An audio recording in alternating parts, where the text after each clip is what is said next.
Bom dia, boa tarde, boa noite, não sei em que horário você está assistindo este podcast sobre carreiras, da Mercata Carreiras.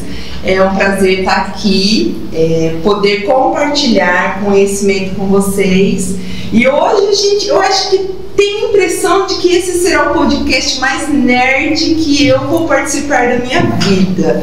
E tenho a grata alegria de estar aqui com a Rebeca. Rebeca é estudante de Ciências da Computação na USP, São Carlos.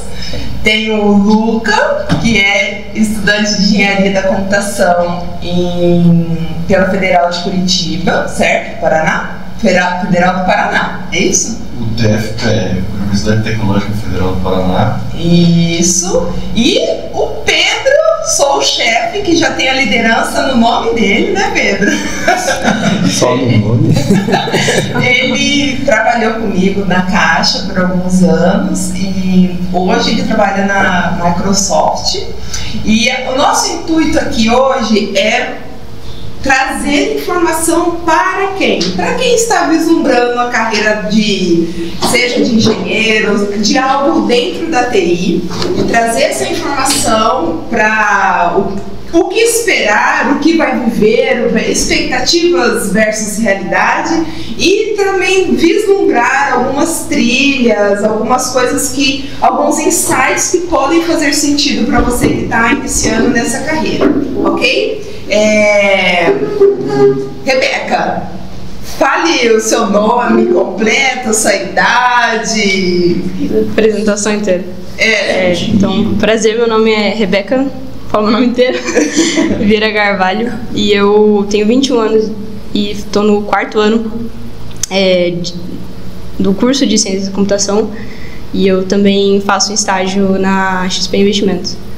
E tô seguindo para acabar também, são 5 anos, então espero acabar rápido. O Luca, faça uma breve apresentação sobre o outro. Meu nome é Luca Conticomini, eu estou cursando na UTFPR, Engenharia da Computação, e eu estou dentro do movimento empresário júnior, acho que é a maior coisa que eu faço, estou na UNECT. Muito bom. E, bom, sou o Pedro, sou o chefe.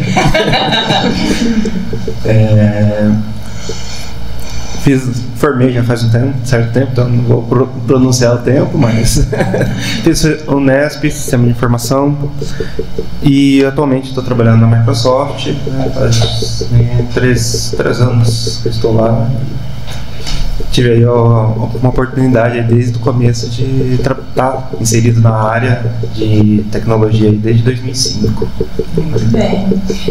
Depois a gente vai abordar mais um pouquinho isso, mas só para dar um spoiler, também dessa transição, porque o Pedro trabalhou dentro da tecnologia, mas ele conseguiu trabalhar dentro de uma empresa pública, né? Ele era concursado dentro da Caixa, e como que ele, assim, ousou, né, sair da Caixa, né? Vocês estão vendo que não é só uma loucura da pessoa que vos fala, que isso é uma coisa, é um fato que faz bem de vez em quando sair da Caixa.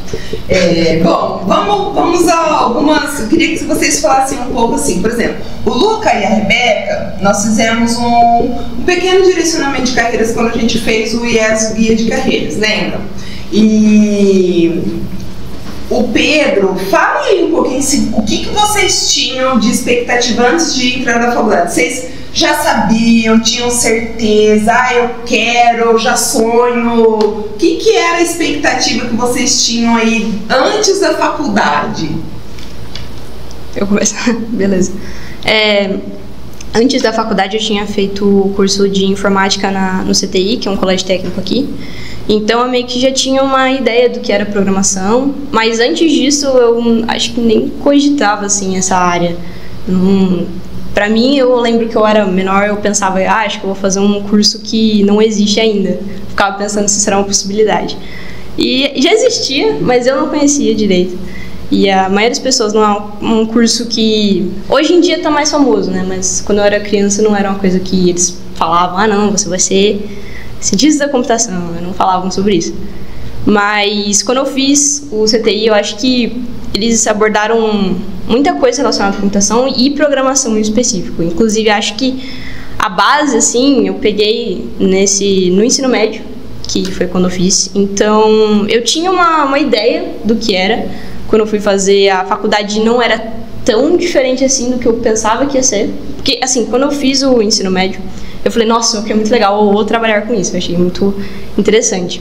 Só que a faculdade, ela é mais ou menos o que era, o que é o curso, só que é muito mais profundo. Então, eu não tinha essa noção de que ia ser tão, assim, específico. Então, a sua expectativa não ficou muito fora do que você vive hoje, certo? Mas a parte da matemática, a parte bem mais, assim, funda e específica. Você não imaginava que existia tantas fórmulas e cálculos possíveis de se fazer, é isso? Mais ou menos isso? Exatamente. Eu não pensava que ia ter tudo isso junto. Separava antes. Exatamente. Achei que ia ser mais fácil. Ok. Eu achei. E você, Luca? Fala pra nós, assim, conta alguma coisa que você tinha expectativa de que ia ser e que não foi, e algo que você não imaginava que te surpreendeu. Cara, quando eu passei em engenharia da computação, eu pensava que eu ia passar em computação, não em engenharia. Isso é o maior problema. Realmente. Porque eu não estava preparado para estudar mecânica, hidrodinâmica, gravitação. Eu pensava que não fazia sentido, sabe? E eu não sei ainda se faz. Mas eu fiz. Eu passei. E eu acho que é isso aí, né? Eu ainda consegui. Antes eu fiz redes, né? Eu fiz redes na FATEC aqui de Bauru. E daí eu já, eu estudei matemática descritiva. Descritiva, qual é o nome daquilo? É descritiva, não é? Gráfico. Não tem ideia. Né? Matemática que a gente normal. Discreta. Sei. É aquilo lá. É isso aí. Então, eu já tinha uma ideia de pra onde ia, eu só não sabia que, ia ser profundo, como a Rebeca tá falando. Os negócios assim, mano, cara, matemática que a gente aprende na escola foi inventada em, 1600, cálculo, ontem. 1890, assim, é o mais velho que tem. É muito zoado, ontem descobriram por aí. E você, Pedro? Na época que eu fui... Você lembra, eu tenho certeza de detalhes desse. Com certeza, cálculo 1, 2 e 3, como vou me esquecer, né? Não, esse daí eu acho que assombra qualquer um que faz esse curso, tá? Cálculo é complicado, mas na época que eu comecei a buscar, né, o curso, eu já sabia que eu queria trabalhar com tecnologia de informação. Não sabia exatamente qual era o ramo exato dela, mas aí o que eu fiz? Eu fui na Unesp conhecer o curso de Sistema de Informação, aí a coordenadora me explicou, e aí eu tinha certeza que era aquela área que eu queria seguir. Só que aí sempre a gente fica na dúvida, né? Ciência da computação, até comentei um pouco antes. Ciência da computação, ciência da informação, engenharia da computação. Que pra mim é a mesma coisa, assim, né? Eu sei que não mas olhando de fora, assim, parece tudo a mesma nomenclatura. Depois que é formado, acaba meio que misturando todo mundo, mas a base é bem diferente, né? Uma foca mais, por exemplo, ciência da informação, um foco mais administrativo, um pouco mais gerencial. Engenharia com ciência da computação, você vai entender melhor ali o funcionamento, não que depois você não possa se tornar ou ascender para uma área mais gerencial depois de formado e vice-versa, né? Mas eu acho que você começa com focos, né, direcionamentos um pouquinho diferentes. Eu optei pela Sistema de Informação porque era noturno, na verdade. A minha maior decisão foi nesse momento para poder já ingressar e começar a trabalhar. Eles falaram que eles tiveram uma leve experiência, né? Um fez FATEC, outro CTI. Você também teve alguma coisa? Não. Não. Eu fiz só cursos... Currículo normal do ensino médio, fiz alguns cursos separados assim no Senai para montagem e manutenção de computador, mas eu não fiz nenhum cursinho de, por exemplo, um CTI ou algum outro tipo de curso. Então eu fui direto para conhecer o mundo da programação, desenvolvimento, algoritmos, e aí eu comecei a entender que não era só digitar linha de código. Quando pegar esse gancho que você falou, que você foi lá conhecer o curso, você tinha essa oportunidade, você estava aqui em Bauru, tinha a faculdade que já era aqui em Bauru.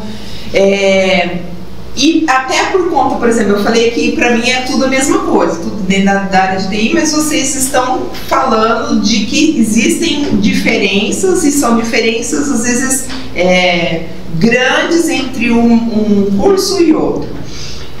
É válido, e isso é uma coisa que a gente sempre faz para o adolescente que está ali na busca, no planejamento da carreira, tá? De buscar informações. A gente sempre bate nessa tecla de que deve-se fazer essa pesquisa, procurar informações sobre características, habilidades que ele vai precisar desenvolver, até aptidões em relação às matérias que ele vai ter, grade curricular. E isso vocês validam, isso que eu tô falando, que vale realmente a pena deles fazerem esse apurado. O que vocês têm aí para acrescentar para quem está nessa fase aí na dúvida que você falou, né? Por que você colocou o curso noturno como um decisor para você, né? Isso, por exemplo, no meu caso, né, até por conta da época também, o acesso às informações, a gente recebia no colégio guia do estudante com diversas características. Sim. Então assim, quase de internet praticamente. Quando a gente chegou lá, era aquele fundo do Windows XP ainda. Mas assim, então o acesso à informação já era um pouco mais limitado, né? Então a interação física era muito melhor. Então conhecer quem já fazia o curso, ou ir até a instituição que tem o curso e tentar entender o que é aquele curso e para onde ele vai te levar, fez bastante diferença nas opções minhas, e me deu assim, clareou melhor se realmente estava aderente àquilo, meus objetivos de plano de carreira. Então, para mim, isso foi um decisório, conhecer aonde a faculdade ou a universidade vai me levar. Tá? Então, porque isso vai fazer muita diferença lá na frente. Às vezes você começa um curso e no meio do curso você fala, não era bem isso que eu queria, aí você tem que parar, vai começar um novo curso. Coisas que você poderia dar para fazer uma entrevista, literalmente. Sim. Você vai entrevistar o coordenador do curso, entender como é que são as matérias, e aí você consegue ter certeza e tranquilidade de fez a escolha certa. Ok. Algum de vocês já teve um momento assim, vou desistir? Mas aí passou? Todo semestre. Todo semestre? Não é. Chega o final ali, fala, não, vou trancar. Vou trancar, mas o que é? A quantidade, é a carga, é a falta de identidade, às vezes com aquela matéria específica. O que rola dentro dos cursos de TI que dá esse start aí? Cara, eu não sei se isso é com você, mas tem um negócio tipo da instituição que fala assim, não, você não pode pegar DP, tem uns mitos, umas lendas urbanas que vai passando lá. Não pode pegar DP 2 vezes nessa matéria que se repete. Então, uma coisa assim, que eles jubilam. Se você não passar nenhuma matéria nesse semestre, vocês jubilam. É o terror, então, lá. Tem um terrorismo ali acontecendo, que é até estranho, né? Tipo, os nerds fazendo terrorismo, mas... Mas eles fazem. Um pouco. E aí, todo semestre acontece isso? Não, é um negócio, é um miasma, sabe? Fica ali pairando no ar essa... Igual tipo quando a gente era criança, tinha a loira do banheiro, né, na escola. Sim, mas nesse caso é uma reclamação. Loira não é o tempo de vocês, né? Mano, voltando àquele assunto de preparação pro... Tipo, cara, tem uma cartilha que é tipo assim, simulador de SISU. Você coloca o nome do curso e vai procurando, velho. Principalmente fora de São Paulo, é muito mais fácil achar uma faculdade fácil de passar. Federal, tem o ZF, tem aqui em São Paulo tem a FATEC, o SENAC,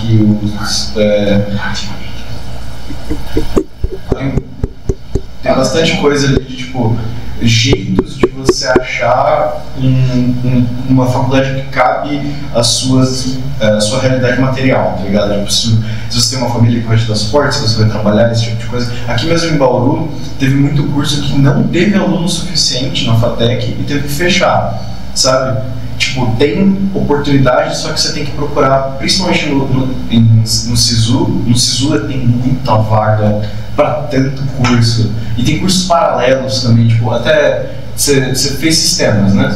Você fez sistemas de informação ou você fez análise? Sistema de informação. Tem análise. Análise é um curso técnico que também, tipo, cobre Cara, eu vou te falar assim, uns 60... Não é uma graduação, é isso? Análise. 3 anos. Ah, tá. Lá na minha faculdade, 3 anos. Eu não sei como é que é, porque o nome perdura, mas às vezes muda a matriz. A grade um pouco. Mas tipo, cara, é 70% do meu curso, meio quase que as partes mais importantes, assim, só que é noturno e você pode trabalhar enquanto faz. Então, tipo, realmente é tipo fazer essa procura do que encontra a tua realidade, mas é tipo, principalmente SISU, velho. Eu acho que tipo, se você pegar SISU, principalmente SISU de mediano, cara, e só tipo, pegar e ir pesquisando, você vai ver que, tipo, às vezes com uma nota de trainee você já passa um monte de cursos que você se sentiria feliz fazendo. Né? Legal. A gente vai colocar na descrição do podcast de hoje o link lá que o Luca tá falando, beleza? Simulador de SISU você pode só jogar no Google, porque tem vários. E eles diferem um pouco em como que eles funcionam. E eu não sei se eu tenho algum que eu, tipo, acho que esse é o certo. Mas, tipo, se você jogar no Google simulador de SISU, você vai ver, tipo, todas as faculdades, quantas vagas elas dão, qual que era a competição por vaga. Porque tem um monte de, cara, tem na Poli, tem curso que tem menos competição do que o CTI aqui em Bauru. Entendi. Certo? Você tem o quê? Média de 13 por vaga, um negócio assim. Na Poli, cara, engenharia elétrica é coisa de 6, 8 por vaga. Então, tipo, dá pra passar, sabe? Então só precisa ser esperto. Eu acho que, tipo, inclusive o FUVEST deve ser mais fácil de passar ainda do que o Enem, cara. Tipo, é só... Tem como, velho. Informação é o poder ali. Pra quem não... Pra quem é mais novo, assim, bem mais novo, pra fazer parte do SISU tem que ter prestado o Enem, certo? Sim, sim. Então, fica aí a dica. No meu tempo do Pedro, o Enem não se usava do jeito que se usa hoje, né, Pedro? Né? Ele tá boiando. Engraçado que o Pedro tá boiando na informação aqui. Mas o Enem era uma coisa bem simples, né? Era só, vamos dizer, para ver o currículo da escola, enfim. Mas hoje abre portas, né? Bastante portas, né? Nas faculdades de cotas, no SISU. Então, vale a pena, né? Se você está aí na expectativa, será que vale a pena prestar o Enem? Não, faça, né? Preste. E depois dá uma olhada lá no SISU e fuce, né? Pesquise, analise. E é importante para você não entrar numa furada, certo? Agora fala para mim, que coisas, Pedro, que você já formado, já trabalhando, você fala assim, putz, olha, se eu tivesse tido essa sacada lá na faculdade, se eu tivesse estabelecido uma rede de contato com o coordenador, pedido dica, você já teve esses insights, que você pode acrescentar pra gente a respeito disso? Sobre esses insights eu tenho quase todo dia. Eu acho que assim, como eu falei, eu comecei na faculdade eu comecei trabalhando, então amanhã uma parte da período diurno trabalhando e à noite faculdade. Então eu chegava bem cansado na faculdade e uma coisa que eu hoje vejo que eu poderia ter feito diferente é aproveitar melhor o que a faculdade tem a oferecer. Então buscar os coordenadores, buscar os projetos que tem lá dentro, para se colocar mesmo em desafios ali dentro, aproveitar o tempo que tem lá dentro e não só, mas a troca de informação que tem lá dentro também, porque às vezes a gente começa, que nem eu falei, comecei a trabalhar, eu estava já ingressando no mercado de trabalho e vi outros colegas buscando inovações e participando de projetos e indo para o exterior, por exemplo, para fazer essas apresentações, tudo com base, usando a própria universidade. Então, o que eu vejo assim, que eu mais lamento não foi ter aproveitado mais todos os recursos que o curso lhe oferece. Então, se inteirar o que são o que tem de disponibilidade lá dentro para eles te oferecerem. Eles vão ter um curso, se eles conseguem dar uma bolsa para você ir lá estudar, ou tem esse projeto, vamos ingressar nesse projeto e colocar, né, se colocar num desafio mesmo, porque eu acho que o jeito mais fácil de aprender, além, lógico, das grades básicas, é se colocar no desafio e colocar aquilo que você até o momento você tem conhecimento, mas ainda você não aplicou. Aí quando você começa a aplicar, que aí você realmente firma o que você aprendeu. Então eu acho que a primeira opção você é usar o que a faculdade lhe oferece. E você percebia se tinha outras pessoas que já faziam isso? E qual que era a receptividade da faculdade? Tem uma seleção ou não? Eles querem mesmo que os alunos se envolvam, mas às vezes os alunos não pelo jeito a informação não é tipo assim, gente, vem, é uma coisa que existe e eles acham que todo mundo já sabe disso, mais ou menos isso? Quando eu entrei, como eu falei, a informação não era tão clara, né? Tá. Então eu tinha que buscar muita informação com outros colegas, então a rede de contatos estabelecidos ali era a fonte primária de informação, mas também você pode ir no departamento, bater na porta lá do coordenador do curso ou de algum professor que você tem mais afinidade e fazer os questionamentos com ele, falar, olha, eu estou querendo iniciar um projeto assim, eu queria fazer isso, tem alguma vaga em algum projeto com essas características, e ele vai te dar essas orientações. Então, ir lá e colocar a cara mesmo, se mostrar. Legal. Acho que o primeiro passo é ele saber, ou as pessoas saberem o que você está buscando. Então, eu quero, na época da faculdade, comecei a trabalhar com a realidade aumentada, comecei a estudar. E aí eu fui lá num departamento, procurei quem era o professor que encabeçava essa frente e fui conversar com ele. Ele me passou diversos seminários para estudar e dando já as orientações. Então, só que como eu trabalhava, então ficava um pouco mais complicado de seguir exatamente, até de ingressar nos times. Mas ele me dava as oportunidades, falou, tem esse time, você pode conversar, vai ter esse projeto que a gente vai estar conduzindo, você pode entrar nele se você tiver interesse, e aí você vai entrando, né, nesse mundo e explorando as opções que a universidade te oferece.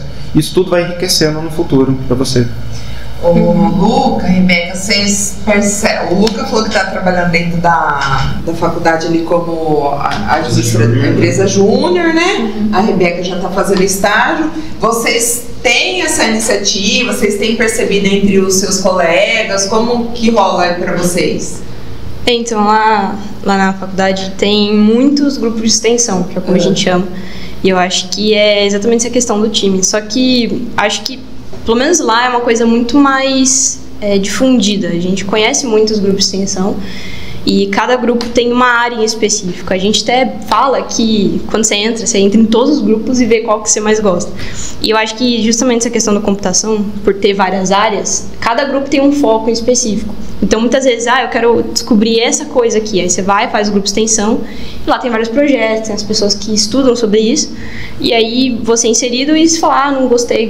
Então é uma coisa que a gente usa muito e é muito importante, assim, pelo menos pra gente vê dessa maneira, assim, é muito importante pra você já ter uma experiência de como é trabalhar em um projeto, como é realmente colocar em prática aquilo que você vê na faculdade, como ele falou.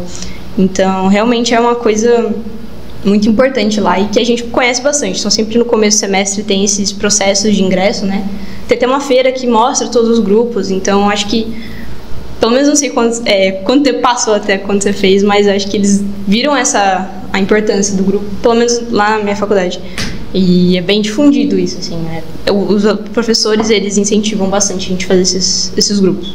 Legal. São grupos que eles não vão interferir na nota de vocês, certo? Não, mas eles separado. Com certeza vão trazer uma carga de experiência, literalmente a prática para vocês, é isso? Na minha, em particular, tem, requerimento de horas. Então, você tem que fazer uma quantidade de horas de grupo de extensão. Daí tem vários tipos de horas, e diferentes grupos dão diferentes tipos de horas, mas, tem um requerimento. Você precisa fazer. É parte da experiência. Legal. E fala assim uma coisa. Compartilha, algum de vocês queira compartilhar uma coisa assim, nossa, cara, isso aqui eu não imaginava, que uma experiência uau lá na faculdade. Vocês têm uma coisa que vocês lembram? Pode ser cheio de termos técnicos, eu sei que eu vou ficar boiando, mas eu queria que vocês passassem isso, puxa, que da hora fazer essa faculdade. Mano, teve um professor meu que eu não tava falando demais, tá ligado? Era uma aula de noite que eu precisava, que eu tava fazendo pra adiantar uma matéria assim. E eu, professor, tá ligado? Daí eu fui ver e, aí ele, não, porque ele tá organizando aí pros alunos ir pra Itália, pra Inglaterra. Que isso? Aí eu fui descobrir que esse cara Ele ele tava fazendo um congresso sobre biotecnologia e, tipo, internacional, sabe? Tipo, empresas de biotecnologia de tudo que é lugar. E, tipo, umas empresas de tecnologia que eu nem sabia que mexia com biotecnologia, sabe? E eu ficava, tipo, caramba, cara, esse cara tá dando aula pra mim, sabe? Uma aula de noite. Você nem imaginava. Ele é, tipo, poxa, não imaginava, parece meu pai. É tipo, o cara mais maneiro do mundo. Aí eu falei, tipo, não, então, ok, então, aquele momento que o prestígio bate, tá ligado? Você entende por que a universidade tem prestígio? Que o professor fala, então você pode usar esse livro de matemática ou o meu. Que joia! Maneiro. Legal. E, Rebeca, você tem algum momento uau da faculdade que você já passou? Olha, com relação à computação, teve uma disciplina que eu fiz que era linguagens formais e teoria da computação. Aquela disciplina, eu lembro que eu estava na aula e o professor falava, basicamente ele começou a falar sobre como que computação tem a ver com gramática e como que estudar gramática e a ordem das coisas tem a ver com computação e é uma língua... Mano, quando ele foi falando, eu falei, caraca, isso é muito legal, cara. Você gostava de português no seu tempo de ensino médio? Não, mas a comparação que ele fez foi muito boa quando ele começou a explicar, assim. Nossa, fez sentido? Fez, nossa, foi muito divertido fazer aquela disciplina. E eu fiquei assim, caraca, computação é muito legal. E a computação também é muito louco. É muito da hora. Nossa, velho, é muito bom essa definição. Tipo, aquele negócio de qualquer coisa que é Turing complete, você pode fazer o que você quiser. Exatamente, a máquina de Turing. Por isso que os caras fazem tipo processador no Minecraft, sabe? Na tabela de Excel. Porque tudo que tem as máquinas lógicas lá dá pra você estender pra sempre. Então é muito legal. Sim. Fala, Pedro. Faz um tempinho que eu escutei essas frases todas. Não, mas realmente, máquina de Turing é fantástico. E o cara que pensou nisso na época, o Turing, no caso, né? Do nada, assim, obviamente foi do nada, ele teve o estudo dele, teve os méritos dele, mas o cara criou aquilo, né? Então, assim. E pensar que ficou famoso por duas coisas, né? Maçã? Não. Turing, não. Qual foi as coisas? Ateu e homossexual. Ateu e homossexual. É isso. Já agradeceu o pai da computação? Mas o Turing é fantástico mesmo. Assim, a máquina de Turing, quando você estuda ela, entende. Você consegue. Por isso que tem até as questões de você dos problemas, né? NP e IP, né? Mas é fantástico, mas faz um tempinho que eu estudei sobre isso, então preciso relembrar um pouco. Ô Pedro, aí você acabou a faculdade, foram quantos anos? 5 anos? Olha, eu estendi um pouquinho a faculdade para 7. Tá, você fez... Na verdade, porque como eu focava muito mais no trabalho, a faculdade eu comecei a pegar menos crédito, porque eu não estava dando conta. Tá, aí acabou... Você já sabia que ia fazer ou bateu aquele frio na barriga? Quando você trabalhava com o quê? Então, vamos lá. Desde que eu entrei na faculdade, eu entrei na faculdade em 2005, né? Eu sempre trabalhei. Então, comecei com os estágios e fui progredindo dentro dos estágios. Na área já. Tá. E aí eu comecei a falar assim, eu sempre... comecei no primeiro estágio foi realmente montar computador, desmontar computador, não tinha muito a ver com o curso em si. Mas aí depois eu fui buscando novos desafios ali. Comecei a trabalhar com parte de avaliação de informação, usando no Access. Naquela época era importante, não tinha Python, assim, o Python estava nascendo ainda. Então, no caso, a gente usava bastante. E aí fui começar a explorar as áreas. Então, eu comecei a buscar estágios quando eu comecei na parte de gestão de informação, depois fui para uma área de infraestrutura.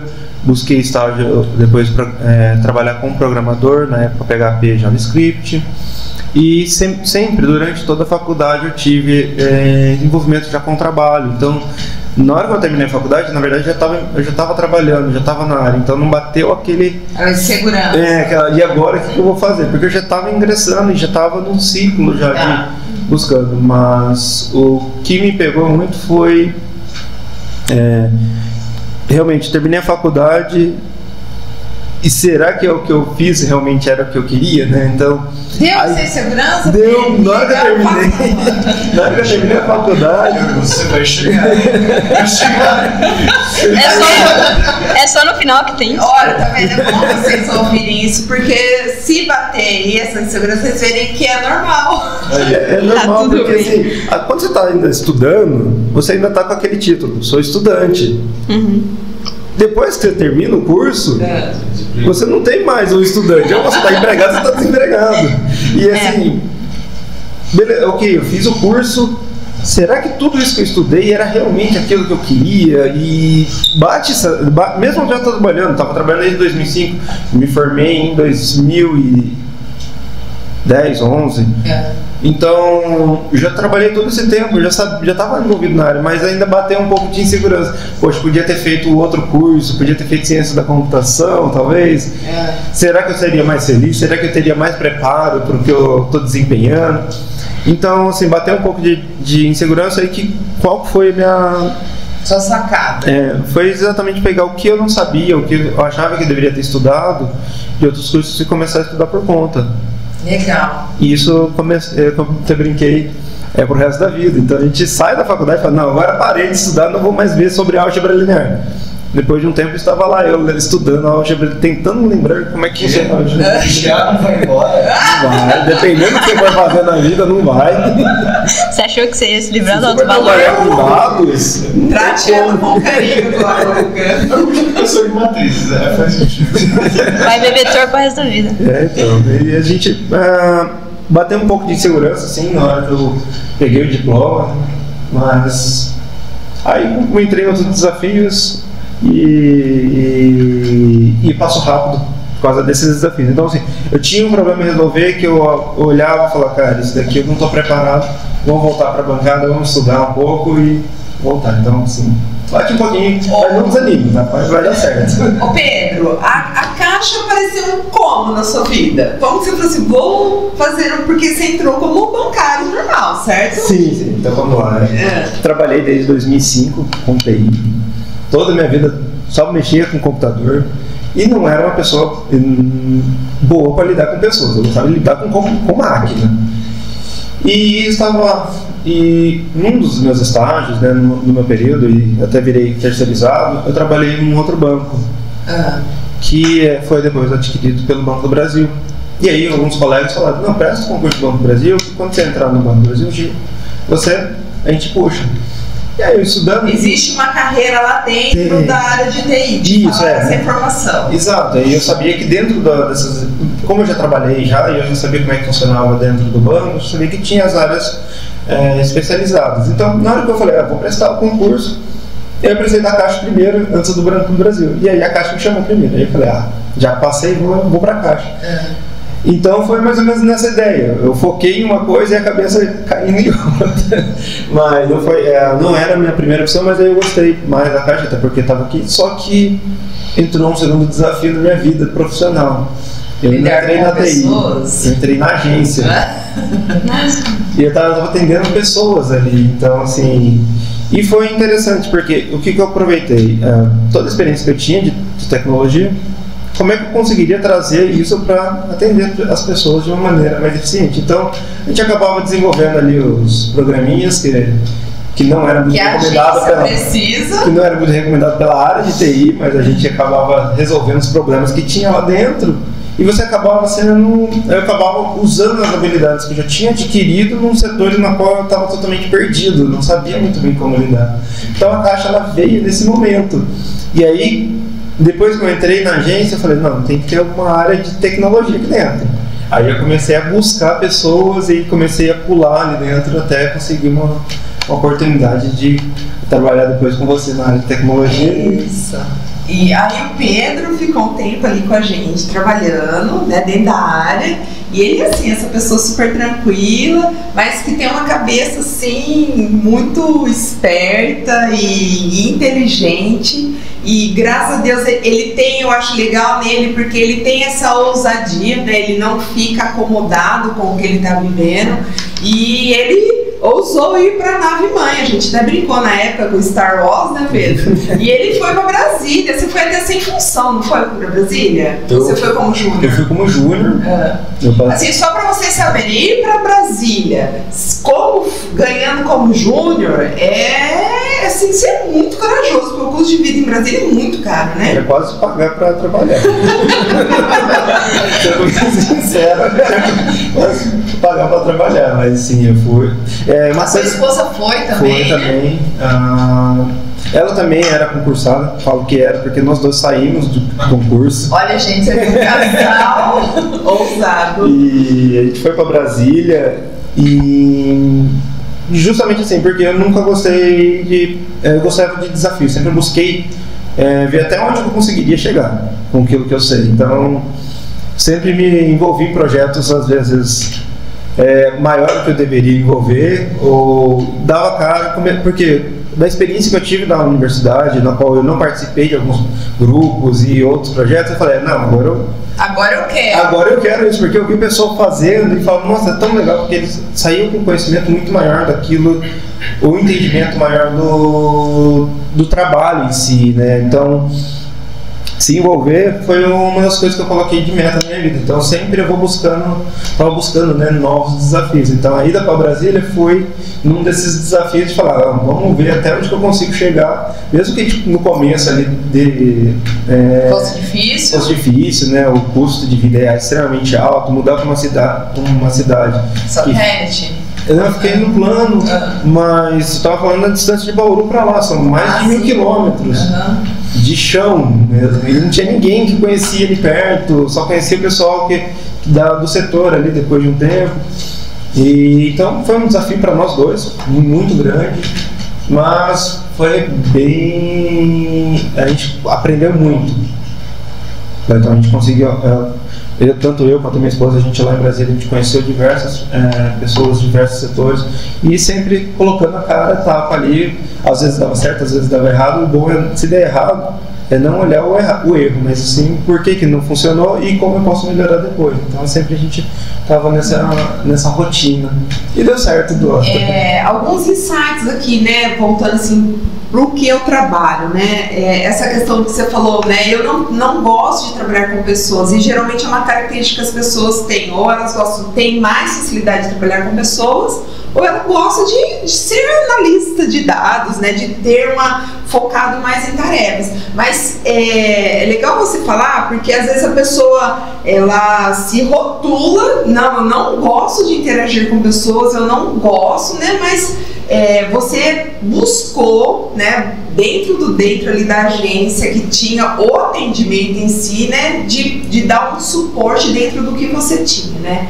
E pode falar assim, até então eu não me via atendendo pessoas. Hoje em dia eu vejo mais uma relação pessoal, até porque a gente tem muito atendimento com pessoas, então eu acabei desenvolvendo essa habilidade. É muito interessante isso. A gente acaba saindo do mundo que a gente acha que é só computador e depois a gente expande isso e fala, não, tem relacionamentos interpessoais diferentes. Isso foi um desafio também aprender. Ô Pedro, você fez a graduação, você fez pós-certificações, o que você busca e tem buscado, porque pelo jeito você não para e não vai parar, né?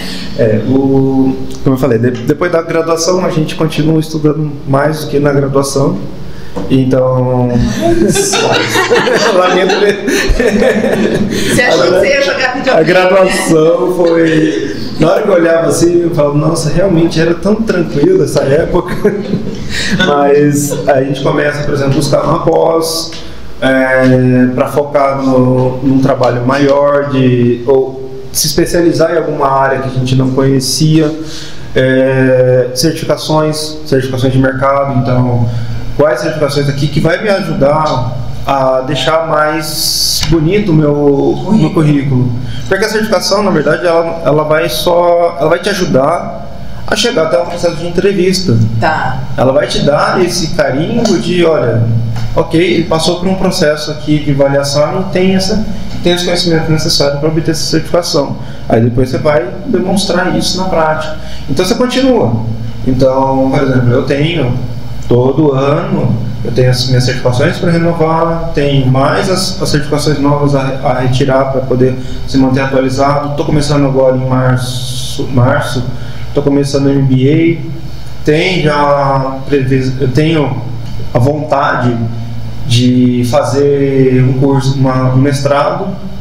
Então, quando terminar o MBA, pretendo ingressar depois no mestrado ou começar um outro curso de graduação. Então, assim, você vai continuando, porque tudo isso vai agregando conhecimento. Conhecimento é a fundamentação que a gente tem de todo o nosso trabalho, tá? Então, assim, a graduação ela vai te dar o pontapé, ela vai te dar as ferramentas iniciais para você aprender depois por conta. E aí você vai buscando ajudas com outras pessoas, por exemplo, tem processo de mentorias.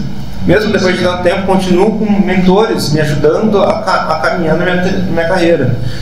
Tanto profissional, como pessoas que me ajudam, olha, vamos fazer isso, vamos olhar isso, como é que você almeja chegar nesse lugar? Como é que você pretende? Eu quero chegar nesse ponto da minha carreira como profissional. Tá, para você chegar aqui, normalmente as pessoas fazem isso, vamos trilhar. Eu tenho mentores lá nos lugares que eu passo, todos eu mantenho pessoas que vão me agregando recursos para poder ajudar. Então é um processo contínuo de aprendizado. E do mesmo jeito também na parte acadêmica a gente continua estudando e se dedicando, tá? E aí com isso tudo você, como eu falei, continua estudando mais do que a graduação exigia, tá? E pior de tudo, que aí não é mais uma prova, é a própria vida sua ali que vai te exigir. Então é muito interessante, e eu nunca fui um cara de estudar no começo. Aí você percebeu que valia a pena. Eu acho pelo jeito, né? Sim. Ô Pedro, então, por exemplo, você falou que quer fazer MBA e depois você quer fazer um mestrado. Tudo isso você já está, né? O que você falou, você já está traçando pontes com o que você faz hoje e vai agregar, né? Então, é sempre importante eles terem essa visão do que eu faço hoje e aonde eu quero chegar. Se porventura eles não têm essa dúvida, não tem esse planejamento tão certo, né? Eles podem se espelhar numa pessoa, por exemplo, assim, fulano, eu admiro a profissão dele, e pegar, por exemplo, o currículo base dessa pessoa para vislumbrar se é o que ele quer ou não é, vale a pena ou não? Eu acho que vale a pena com inspiração. Tá. Eu acho que sim, vale muito a pena, porque aquela pessoa, se ela já chegou no ponto no qual você almeja chegar, provavelmente ela vai colocar algumas dicas no próprio currículo do que ela fez para atingir esse objetivo. Mas eu acho que tem que trazer um pouco para a realidade também da pessoa. Então, assim, ter pessoas que trabalham com isso ao seu lado, ou até mentores mesmo, que vão te dar esse direcionamento, ajuda muito mais, tá? Porque aquela pessoa, ela viveu uma vida que provavelmente vai ser diferente da sua. Então, ela vai ter experiências que ela teve e você não. Então, isso ela não precisou colocar no currículo. Sim. Ela colocou o que faltou para ela atingir aquele objetivo. Para você pode ser que falte alguns outros itens. Então, talvez você tenha... Primeira coisa é onde eu quero chegar. Eu acho que a primeira pergunta é se conhecer. Até aquela frase no Matrix, né, no Matrix 1, que se conhecer a si próprio, né, para você saber quais portas você quer abrir e quais vão te levar ao caminho. E quanto antes você faz esse processo de autoconhecimento e quando você decide chegar num determinado local, quanto antes melhor, porque você evita caminhar e gastar seu tempo, que é o seu recurso mais valioso, e em outras ações que não vão agregar tanto retorno, tanto profissional como pessoal, porque às vezes você está dedicando numa graduação ou numa pós em que não é o seu objetivo de vida, e aí você terminou lá 2 anos para começar outra, que aí sim vai ser o que vai te agregar. Então, às vezes, esse direcionamento é importante, você ter conhecimento de onde você quer chegar, para saber o que você vai trilhando. Eu quero fazer eu quero fazer um merchan aqui, que é essa questão do que a gente trabalha aqui no Mercata Carreiras, que é esse autoconhecimento, né? O objetivo final é você fazer a sua trilha, né? De você conseguir montar um planejamento estratégico para a sua carreira, mas tudo isso começa com o autoconhecimento, que seria essa questão do que me interessa, as habilidades que eu já tenho, e aí começar a fazer essa comparação, as habilidades que eu tenho e que a profissão exige, que eu não tenho, e aí isso já vai te dando informação e vai trazendo clareza para a sua trilha profissional, né? Não só dentro da faculdade, isso consegue te dar um direcionamento dentro da própria faculdade, que coisas que você pode pesquisar, e aí você ter vamos dizer, locais que eu posso fazer tiragostos de curso, isso aqui era realmente o que eu queria, o que eu não queria, porque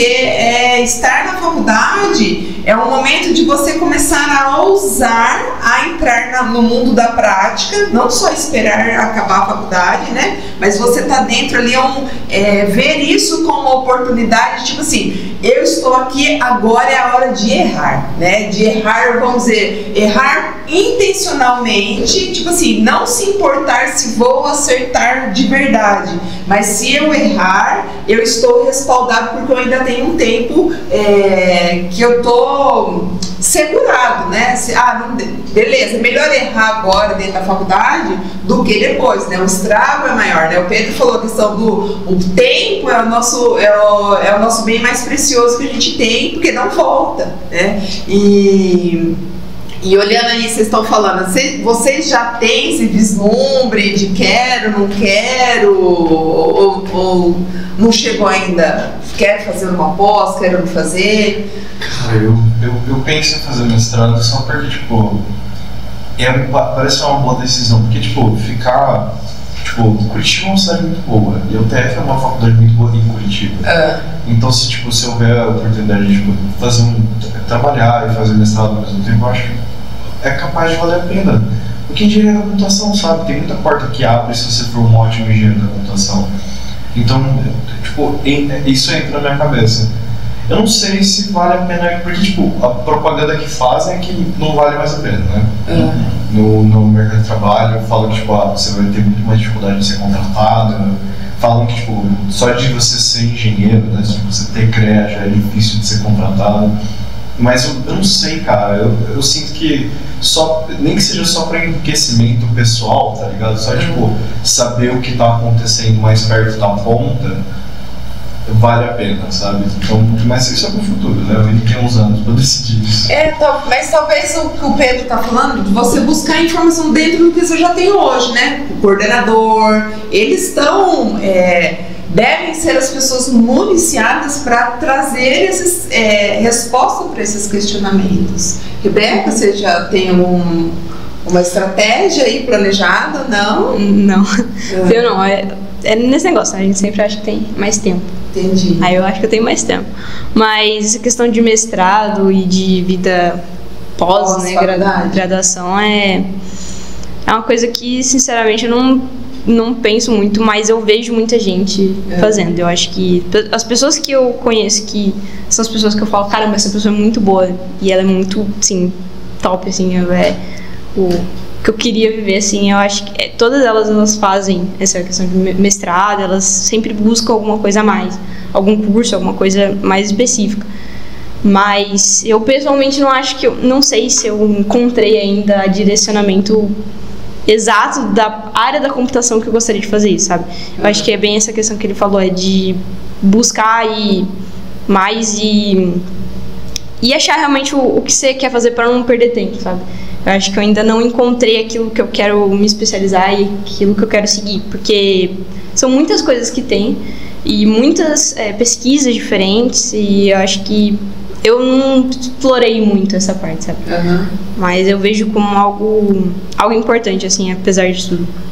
Ô Pedro, validando tudo isso que você está falando, de estudou e tal, aí você ficou na Caixa lá, né? Eu lembro que o Pedro foi para a Caixa e achei que você chegou num momento que te validou muito a questão da implantação do Office dentro da Caixa, né? Que você se embrenhou lá no projeto. acabou se destacou tanto que a Microsoft quis. Foi mais ou menos isso. Vamos lá. O primeiro passo ali, né, na verdade, como eu falei, né, sempre quis entrar em projetos e algumas deu certo, alguns não, mas lá dentro a gente teve vários projetos interessantes. Até a ida para Brasília foi por conta de um projeto em si. Por isso que eu falo que arriscar, né, se colocar à disposição e não ter medo de que aquilo vai dar errado, vai te prejudicar, e sim, aquilo vai te dar um aprendizado, foi muito importante. Então, quando eu entrei em vários projetos, trabalhei com diversos fornecedores e tudo isso foi agregando conhecimento.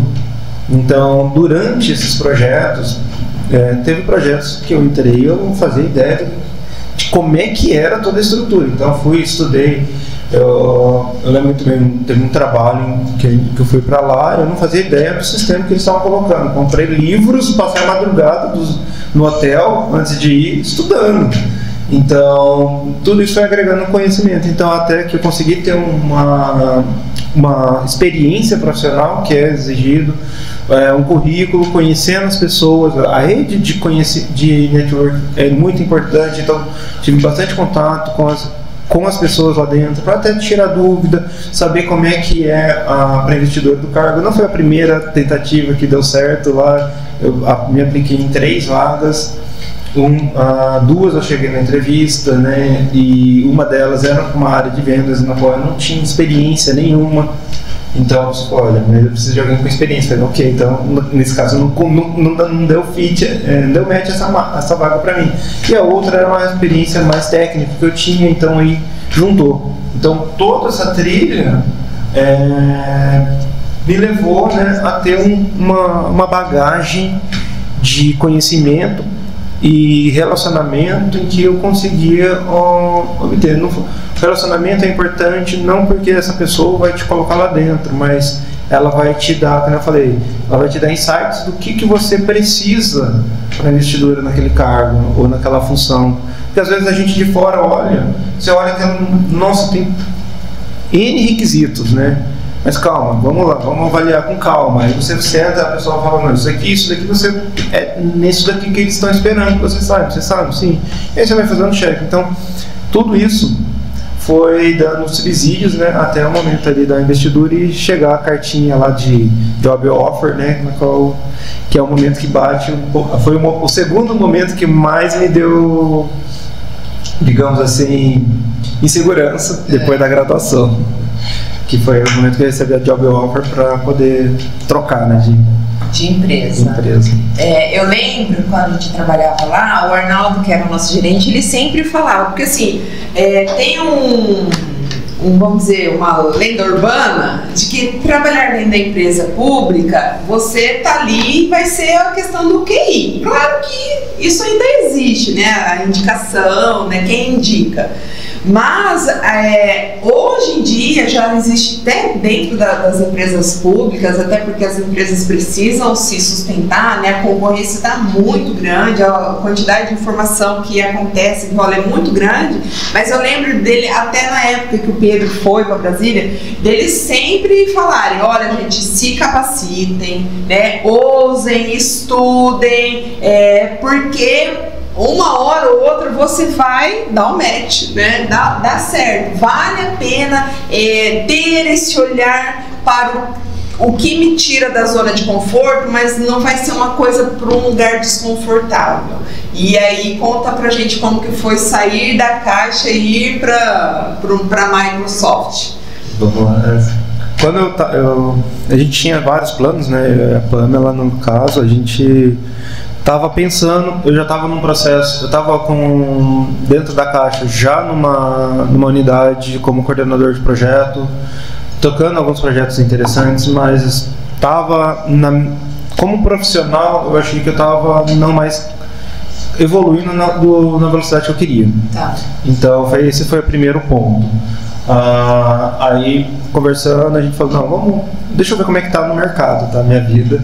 Depois de 9 anos fora, né, do mercado privado, vamos testar. E aí eu comecei a avaliar as empresas e chegou o momento que deu certo. Que foi esse processo de tentativa e erro? Sim. Me candidato para uma vaga. Ajusta. Olha, eu tenho, por exemplo, comecei a olhar, a primeira coisa que eu fiz, eu peguei as empresas, as vagas que eu tinha interesse, o que elas estão pedindo? Elas estão pedindo isso. O que falta para mim? Falta isso, falta essa certificação, falta esse conhecimento, e fui ajustando o meu conhecimento para aquilo que o mercado estava exigindo, porque às vezes é muito diferente quando você está dentro de uma organização e essa organização vai te afunilando e te direcionando um conhecimento para o que ela precisa. Afinal de contas, seu esforço é para ajudá-la também, né? Então é uma troca mútua. Aí quando chegou a job offer e a gente parou, né? Vamos arriscar, vamos ir. Porque era uma coisa que eu queria mudar, eu queria me colocar em um outro desafio e queria ver como é que ia ser. Então, dei o sim lá para a job offer, pedi o afastamento e, assim, na primeira semana depois disso, deu aquele frio da barriga. As noites ali você fica mais e aí, né? Porque tive que pedir as férias antes de sair, então você ainda está com alocado, mas você já está naquele período de transição, e aí você fala, será que eu vou mesmo?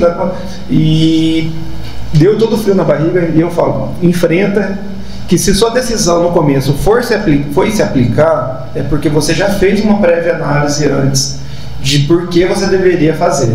Então continue com a sua experiência. E aí me apliquei e entrei na empresa, comecei a fazer o onboarding e foi um baque muito grande, foi maior do que eu imaginava de desafio, porque são culturas muito diferentes, são estruturas muito diferentes, e a gente começou, só que valeu muito a pena. Eu vou falar para vocês assim, para mim foi uma experiência, está sendo, né, uma experiência fantástica, que eu tive que ter um pouquinho de coragem no começo, mas depois, então eu sempre falo, colocar em desafios, isso foi um desafio para mim e continua sendo até hoje. Agora continua, cada mês, cada ano, cada fiscal year a gente tem novos desafios, novos incentivos a evoluir. Então, para mim está sendo fantástico. Ótimo. Pegando isso que você falou, você acha que é válido, então, por exemplo, se eles derem algum de vocês já assuntou lá no LinkedIn uma vaga de cientista da computação, de engenharia da computação, o que eles têm pedido para esse profissional? Vocês já chegaram a fazer essa pesquisa ou não? Dos meus colegas que já entraram no mercado de trabalho e dos meus veteranos que falam sobre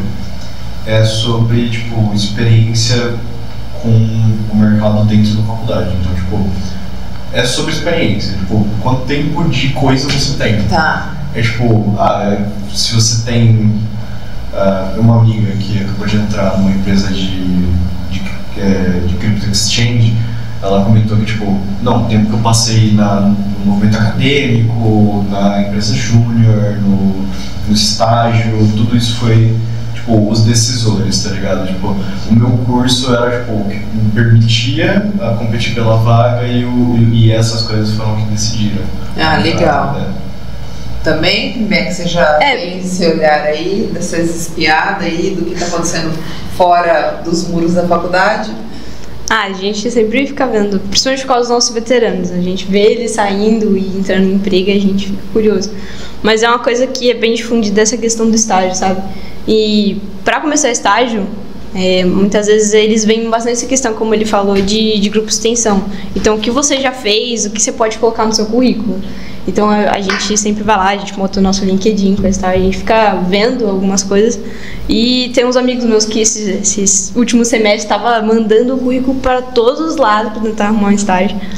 Então, a gente dá umas fuçadas ali, a gente procura o que a gente precisa ter, mas é realmente, como ele falou, a questão da experiência, do que você fez. Eu acho que eles valorizam muito você já ter trabalhado em equipe, já ter quantas pessoas foram atingidas pelo que você fez, pelo projeto que você fez. esse tipo de coisa, sabe? Que a gente vê que eles valorizam bastante. Se você consegue trabalhar a equipe e aquilo que você tem de experiência mesmo em projetos. Legal. Agora, assim, pra gente já ir pro finalzinho, eu não posso ter vocês aqui sem mencionar tudo isso, que é a questão da inteligência artificial. Eu vejo cada vez assim profissões, né? Até a Rebeca falou assim, não imaginava, vou trabalhar numa profissão que não existe hoje, né? E cada vez mais a gente tem profissões semelhantes, nomenclaturas que mudam, vão e vai, e profissões que estão deixando de realmente existir, ou a inteligência artificial está suprindo essa necessidade. Eu queria que vocês falassem um pouco, o Pedro, que está ali um pouco mais envolvido com a tecnologia, que consegue experimentar muito mais dessas coisas, o que a gente pode assim olhar e buscar para isso ser uma bênção para nós e não um desespero. Eu acho assim, falando do conhecimento meu, tá? Do que eu vejo e da experiência que eu vejo, assim, da história. Tá. Eu acho que a inteligência artificial, ela vai ser mais ou menos como a chegada dos caixas eletrônicos. Tá. A gente vai ter uma mudança na estrutura. Quando chegou os caixas eletrônicos, ninguém ou não queriam aceitar, ou começaram, não, porque vai tirar emprego, vai acabar com as pessoas. Na verdade, a gente viu que aí os bancos começaram a direcionar, por exemplo, chegou o caixa eletrônico, o banco começou a direcionar esforços para outras áreas, começou a demandar pessoas para outras finalidades, na qual o banco conseguiu direcionar esforços na qual antes ele precisava dividir para determinadas áreas. Então eu acho que a inteligência artificial ela vem para nos apoiar em determinadas áreas, que consegue depois a gente focar e evoluir em outras áreas que a gente não tem ainda uma expertise ou uma necessidade maior. Então eu vejo a inteligência artificial mais como um apoio nosso de análise a milhões de eventos, né, que ela consegue fazer e nos dá um direcionamento. E aí a gente, com o nosso conhecimento, consegue discernir, isso daqui faz sentido, a gente consegue trilhar, vamos usar e vamos melhorar esse andar. Isso aqui não tem nenhuma relação com o que eu estou precisando, isso aqui vai me levar para um caminho que não é o que é o correto. Um questionamento que me fizeram uma vez sobre IA foi direção de carros autônomos. Não sei se você já parou para pensar sobre o dilema da IA nesse momento, né, do carro autônomo, num acidente onde você não consegue evitar. A IA vai direcionar o acidente para onde? A tomada de decisão do ser humano, ela é uma tomada de decisão nessa situação inconsciente, mas a IA vai ser uma tomada de decisão consciente. Então, o que ela vai fazer? Ela vai gerar um acidente com uma redução de pessoas, de danos às pessoas, ela vai tentar sacrificar o menor número de pessoas. Como é que ela vai tentar melhorar isso? Então, a gente tem alguns dilemas éticos na IA, mas eu vejo mais ela então como um assistente no momento do que realmente tomar o lugar das pessoas. Porque algumas áreas vão ter uma melhoria nisso. Mas, tipo, falando assim, tipo, quem tá vendo por cima, mas, tipo, acompanhando bem de perto, né? Principalmente as principais, ChatGPT, o Grok do Elon Musk agora, e, tipo, essas ferramentas mais assim, é uma bolha, né? Tem todos os sinais de uma bolha de investimentos. Não falando que não tem potencial, né? Tipo assim, porque, por exemplo, a bolha.com da internet, a gente viu que a internet deu certo, né? Mas era uma bolha de investimentos. Você que está mais perto dentro da área, assim, você consegue enxergar algo parecido com essas coisas que eu mencionei? Eu não consigo ver como uma bolha. Se a gente parar assim, na verdade a IA ela tá fazendo um papel que antes a gente precisaria de milhares de horas para fazer. A gente fez um exemplo aqui, a gente estava conversando sobre fazer uma coisa relativamente simples, fazer uma ata de reunião. Você pede lá, você faz a gravação, faz a transcrição, aí ela vai lá e ela gera aquela ata de reunião. Então, ela poupou horas de ficar escutando aquela reunião e anotando item a item, para ela já gerar essa informação para você. Então eu vejo ela mais com esse benefício, ainda mais as IAs generativas, né? A gente tinha outros tipos de IA que necessitam de outros tipos de aprendizado, né? Mas essas que elas conseguem ler informações e aprender de maneira autônoma, eu vejo ela mais como um apoio, mas eu não vejo ela como uma bolha que visa implodir em um determinado momento, né? Eu vejo ela mais crescendo e ser, por exemplo, as ferramentas que nós temos hoje de colaboração e integração que a gente tem hoje no dia a dia. Então, se a gente olhar todas as ferramentas que a gente tem de redes sociais e demais, elas pareciam ser bolhas, mas hoje elas se tornaram parte do nosso dia a dia. Quando você quer fazer alguma coisa, você vai lá, publica, as pessoas veem. Que muitas delas que a gente nem lembra mais morreram, né? O Wallchat, o Yahoo Mensagens, o Google... Qual é o nome daquele Google Plus? Tinha um Orkut. Tinha um MySpace, Orkut. Então, tipo, é legal. É isso, agora que o Google morreu. Não, é que tinha uma rede social do Google que morreu. Sim. E daí, tipo, óbvio que assim, os gigantes ficaram, né? Facebook, Meta, todos os projetos do Google atual, né? Tipo, YouTube, por aí vai. Mas, tipo, é isso que eu falo, de, tipo assim, talvez essa generalização, talvez o Bing Chat não vá pra frente, sabe? É isso que eu quero dizer. Não, entendi a sua preocupação. De todas essas, quais vão conseguir continuar, né? Porque elas vão ter que ser assim, por enquanto a gente teve um boom de inovação. Estão saindo em todo. E aí tá todo mundo experimentando tudo, né? Aí agora vai começar a falar, mas tá, quais dessas aqui realmente me trazem benefício? Esse é o ponto em que vai começar a selecionar, e aí a que mais trouxer benefícios continua. Por que a gente teve um boom de redes sociais e aí começaram a selecionar, algumas ficaram para trás e as outras continuaram? Porque essas outras começaram a trazer outras características que você não tinha nas demais. Então elas vai começar a ter uma seleção natural ali do que vai ser focado. Agora, o que as empresas vão buscar? O que o meu mercado quer com essa IA? Eu quero uma IA focada em atendimento médico. Então, essa IA aqui, ela atende, por exemplo. Aí ela vai começar a caminhar para uma especialização e ela vai sobreviver ali. Agora, isso é ótimo, falando, o CEO do ChatGPT, ele falou que os modelos gigantescos, tipo o ChatGPT 4.0, o DALL-E, esses gigantescos, eles não têm um futuro porque dilui os dados, né? Quanto mais coisas você tem, mais difícil é de achar eles na matriz e fica pesado e é crescimento geométrico, né? Então, você ter essa especialização, principalmente com as ferramentas tipo MyGPT, agora me foge o nome daquela outra, mas esses você faz os próprios modelos, né? Esses que vão ser provavelmente o futuro, de você treina ele para fazer algo específico. Mas eu lembro, isso na minha época, tá muito tempo atrás. Não fala assim, Pedro. Teve um chat que uma empresa fez que ele conseguia interagir minimamente, estamos falando de 15 anos atrás, como se fosse o ChatGPT hoje. Mas só que o que ele fazia? Só interagia com o chat. Então ele morreu. Não tinha ele era um protótipo. Lembra do SimSimi? Você não lembra do SimSimi? Era um pintinhos e você sabia falar palavrão, e era por isso que a gente amava. Esses protótipos. É isso que dá certo. Marca a geração. É esse tipo de protótipo que funciona.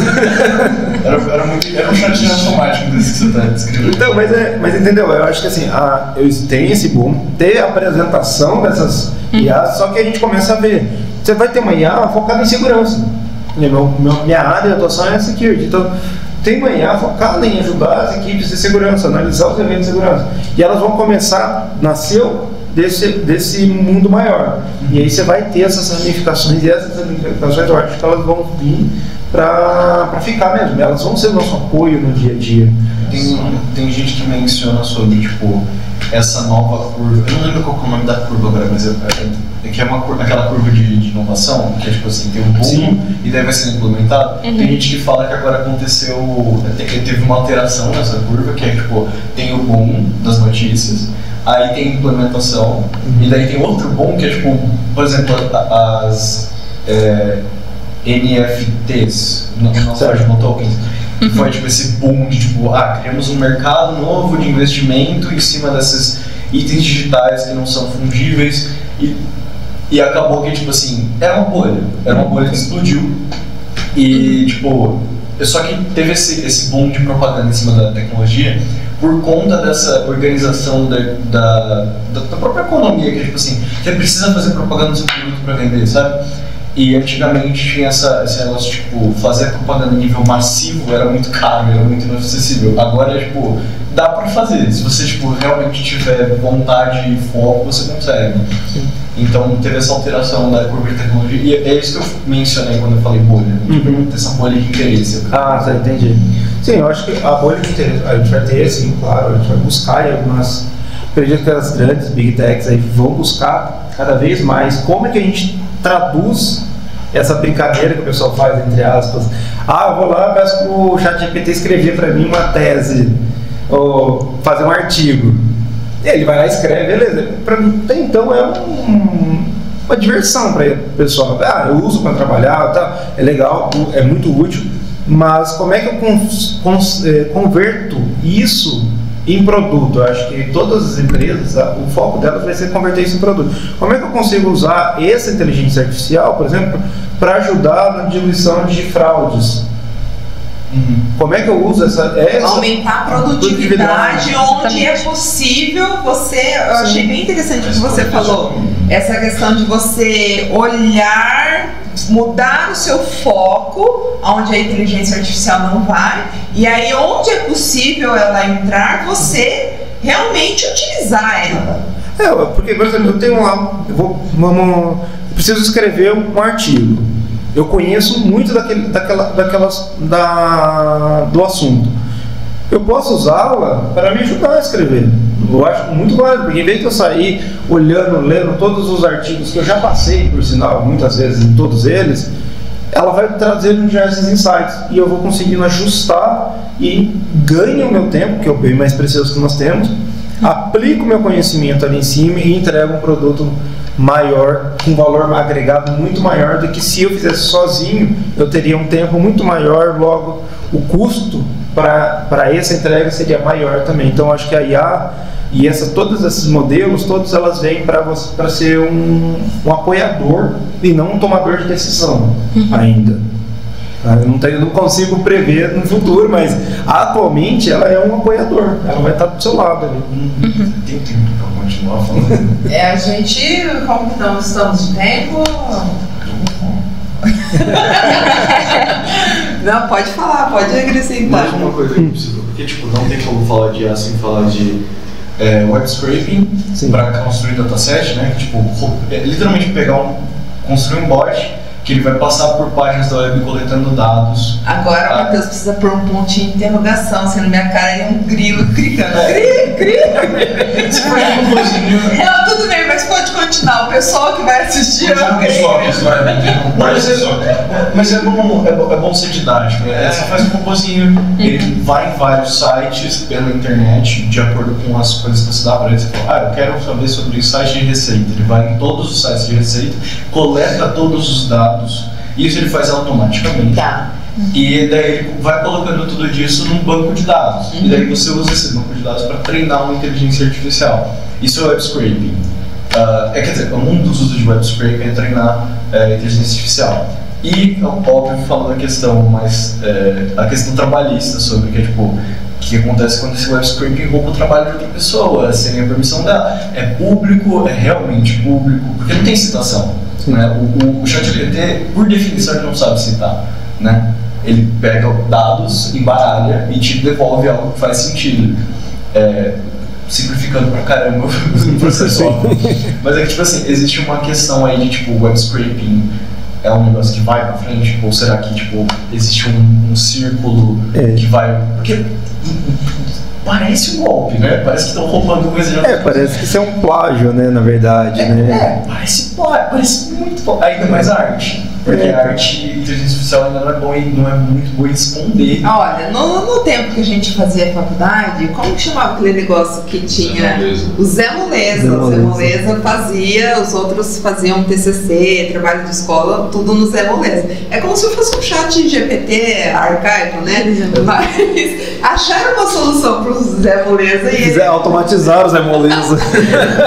E hoje, se você usar o Zé Moleza, não dá. Eu acho que eles vão achar uma veia aí, vamos dizer, para colocar uma lei, legalizar esse. Eu acho que entra no questão mais da ética dessas inteligências artificiais, que eu acho que é um dos assuntos também aí entra mais a parte filosófica do conceito do que da.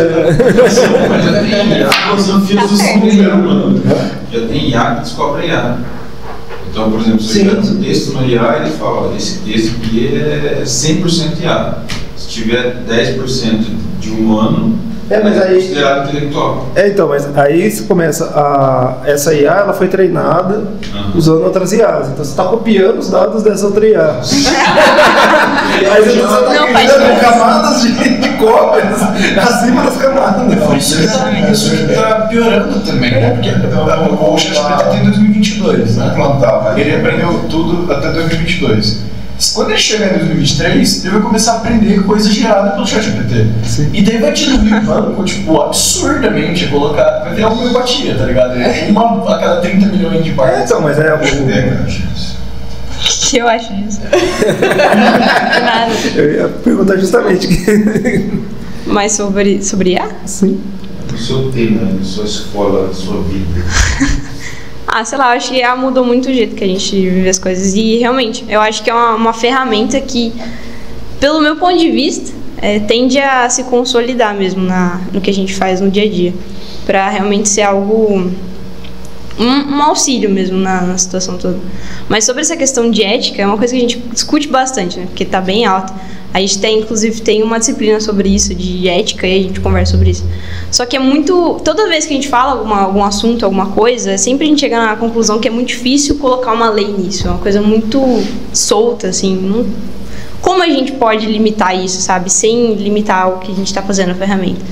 Então, eu não sei, é uma discussão bem ampla sobre isso. Principalmente a questão das artes também, foi um tema que eles falaram muito sobre isso. Só que eu não consigo, nem a gente conseguiu chegar num consenso de como colocar a ética nisso, como colocar um autor naquilo tudo, sabe? Eu acho que é muito complicado limitar isso. A gente tem vamos dizer, um déficit, mas eu acho que é uma coisa mundial dessa questão da própria lei da internet, né? Que é muito, vamos dizer, mais simples do que a inteligência artificial, né? Os crimes de internet. Hoje se tem algum vislumbre, algumas leis, né? Uma luta para colocar alguma coisa de como você tornar crime o que acontece dentro da internet. É igual o estelionatário, né? O estelionatário não tem uma lei, mas ele sempre se safa. E eu acho que o foco é a gente ter essa noção para a gente não correr o risco de nós sermos os fraudadores, né? Usar para o mal. Sempre vai ter gente que vai querer usar para o mal, mas eu acho que a gente precisa mostrar e usar e buscar ela para aumentar a nossa produtividade, né? Olhar, né, o que vocês podem já fazer, né, nos projetos, porque não é só um assunto, ela está presente, né, no que a gente faz hoje. E com certeza quem souber adequar e se adequar, né, com essa ferramenta, eu acho que vai se despontar, né? É isso que o mercado tem mostrado, e a gente não pode ficar imune pensando no que a gente não consegue resolver, né? E focar naquilo que a gente consegue resolver e focar no nosso trabalho, como usar isso daí para fazer um diferencial para o nosso trabalho. É uma ferramenta, né? Sim. É uma ferramenta a mais, que nem a gente tem N ferramentas, que nos ajuda a melhorar a nossa produtividade ou até a nossa visibilidade, né? Então eu já vejo muitas pessoas usando para ajudar a escrever alguns artigos. A pessoa tem dificuldade em escrever, começar, por exemplo, a escrever um artigo.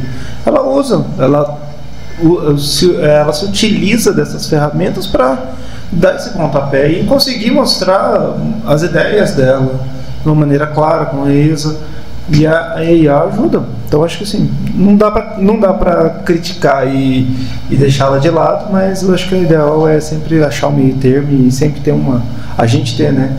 Eu sempre volto para o mesmo problema, né? Que tipo, o problema, ela é uma ferramenta, é sobre como você usa ela. Só que o problema é sempre quem controla a ferramenta. Não tá na mão da pessoa que vai tirar o valor dela, né? Tá na mão da pessoa que quer usar ela para substituir uma outra pessoa, um outro trabalhador, um salário, né? Então você usa, tipo, em vez de você usar para aumentar a eficiência e produtividade, você acaba usando para cortar custos, né? Algo que acontece muito. Mas eu acho que volta para aquela história do caixa eletrônico, né?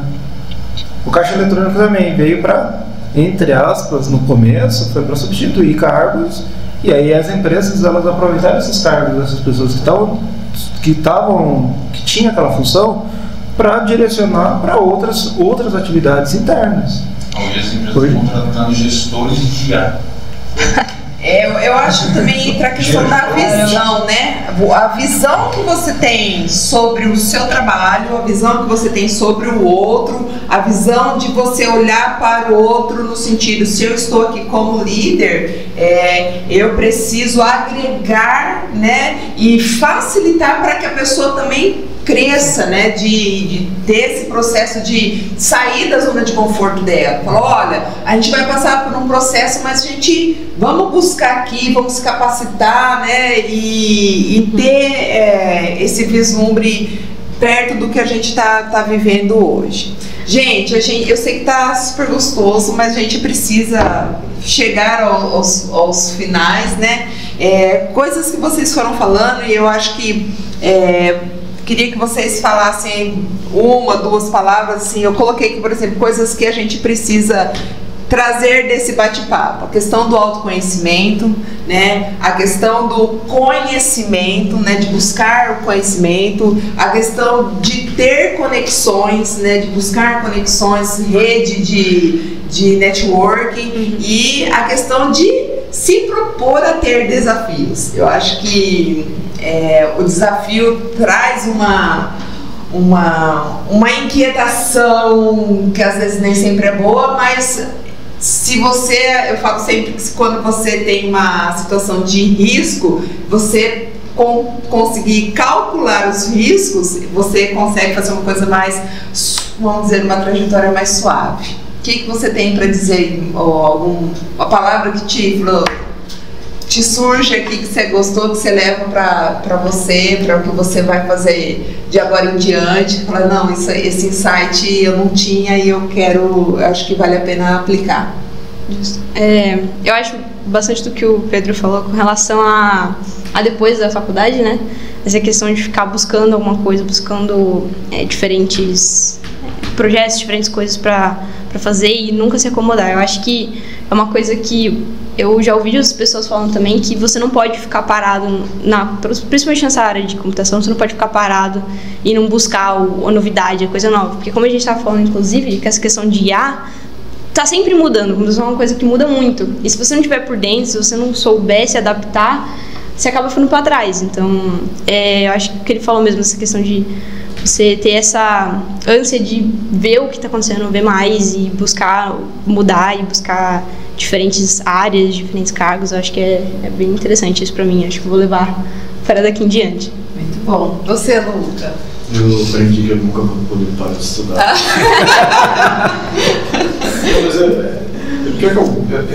Eu brinco, né, mas eu gosto disso. Tipo, eu gosto de que o mundo da tecnologia continua se inovando e continua indo além. A gente viu algumas coisas recentemente assim, que foram muito legais, que eu tenho muito interesse em ver como funciona, como que vai atrás. Então, sei lá, tipo, não me desanima tanto quanto me informa. Eu gostaria de ter aprendido que é importante se manter atualizado e não parar de buscar esse tipo de coisa. Muito bom. Uhum. E você, Pedro? Eu aprendi coisas novas aqui. Mas assim, é que eu falei, aprendi, né? Então, essa questão do desafio de se colocar, eu acho que para mim é uma coisa que eu levo muito para mim, e é muito bom trocar essas experiências, essas conexões que eu tenho. Então, assim, tô vendo,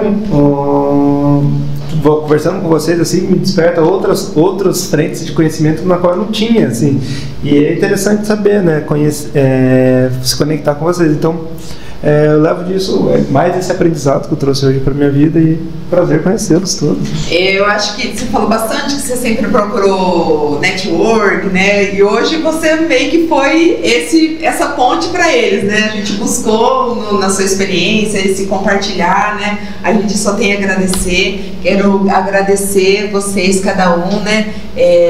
Se vocês tiverem quiserem colocar a rede social de vocês para as pessoas seguirem, o currículo de vocês no LinkedIn, né? A gente vai pôr na descrição do grupo, se vocês quiserem falar aqui, né? Vislumbrem, né? Quem sabe daqui a alguns anos alguém vê e fala, olha aquela menina lá, falava já umas coisas interessantes, né? Oportunidade, cavalo arriado passa só uma vez, viu, gente?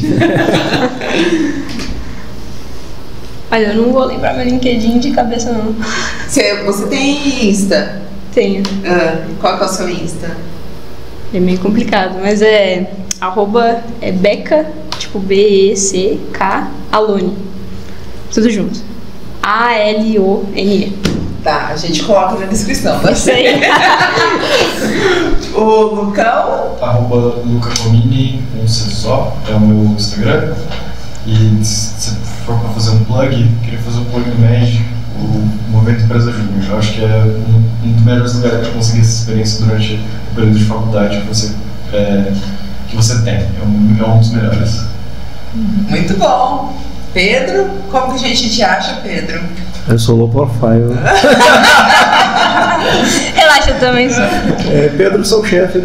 Acho que o que tem um pouco mais de contato ali é no LinkedIn. Não tem muitas postagens ainda.